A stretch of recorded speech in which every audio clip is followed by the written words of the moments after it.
You have my attention stuck on China because I thought China was the great American threat, but you've said China peaked 10 years ago.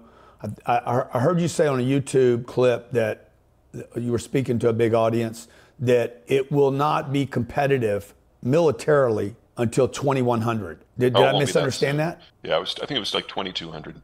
Okay, sorry. Jesus Christ. So what does that mean? I thought that they were the big military threat, dude, that they were spending, they had matched our budget now and blah, blah, blah. They've matched our procurement budget, not our total budget. Meaning what? What's the difference between procurement and total?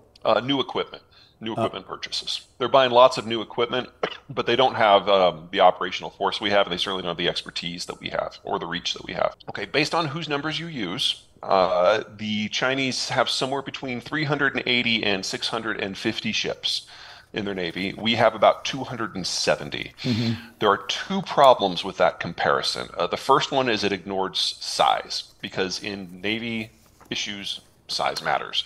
And so we have 12 ships that are 100,000 tons or bigger, the super carriers, and we have another 3 on the way.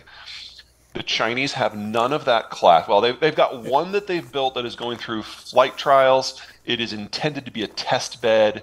No one in the Chinese Navy suggests it will ever see combat. And what are super carriers useful for? Super carriers are what you use for projecting long-range power. Mm-hmm. So the beauty of a super carrier is you can basically take an air force that is larger. One ship has an air force that's larger than the air forces of all the countries in the world except for the top 4.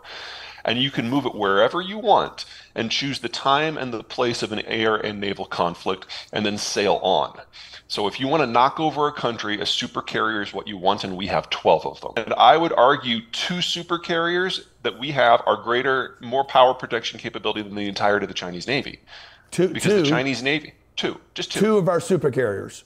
Yeah, and we have 15, 12, and 3 more in production. Correct. Are more powerful than the entire Chinese Everything Navy. They've got. All of our ships are blue water capable. They can go anywhere on the planet. 90% of China's naval fleet can't go more than 1,000 miles from shore. Wow. And that assumes they're going very slow in a straight lane to save fuel. If you're actually in combat conditions where you have to duck and weave and zigzag, most of them can't even make it 400 miles. But let me understand this. 1,000 miles from China. So we're talking about what harbor or port would they have their? Well, they don't have any super carriers. Yeah. So how big's their Navy? 300 boats? They've got somewhere between 380 and 650 ships based on where you draw the line. But most of these ships are like 2,000-ton corvettes versus a super carrier that's 100,000 tons. Yeah, none of them can reach blue water. So how far can they exercise from China? There's this line of islands called the First Island Chain: Japan, Taiwan, the Philippines, Indonesia. Basically, they can't get past that. And what do we depend on China for, other than everything?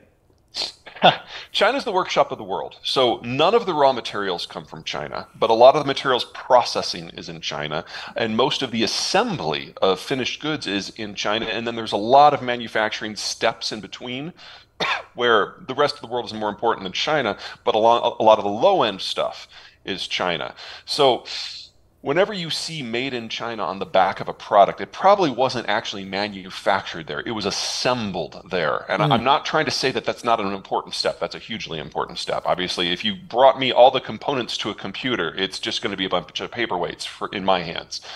We need that assembly. That's not an unskilled labor issue. And you've got nearly 1 billion industrial workers doing this. That's why the Chinese are so good at it.